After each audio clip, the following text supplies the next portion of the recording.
la crise de la construction, ça fait 10 ans. Ouais. Aujourd'hui, elle ne s'est pas aggravée depuis 2 ans. il Elle y ne s'est a pas aggravée.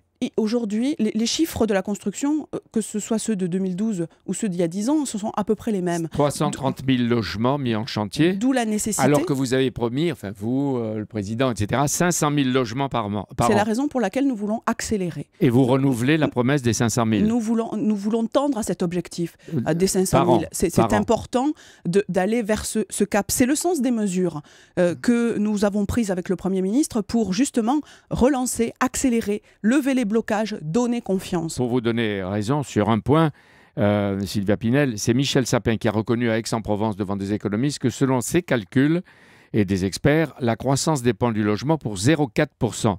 C'est-à-dire que jusqu'ici, en 2 ans, il y a un demi-point de croissance pratiquement qui a été perdu. Un demi-point, c'est-à-dire 8 à 10 000. C'est bien avant. C'est bien avant. Mais ça s'est aggravé, quoi. Il faut... C'est-à-dire près de 10 milliards. Le contexte économique, le fait d'avoir des ménages qui ont des inquiétudes font qu'ils retardent leur projet d'accès à la propriété, par exemple, ou que des bailleurs sociaux hésitent, ou des élus locaux retardent leur chantier. C'est la nécessité d'aller vite et de prendre ces mesures qui seront appliquées d'ici la fin de l'année. C'est-à-dire que vous n'avez pas besoin de passer par le Parlement, non. La loi de finances. Les mesures que nous avons prises seront applicables d'ici la fin de l'année. Certaines sont de nature réglementaire et nous prendrons les décrets le plus rapidement possible.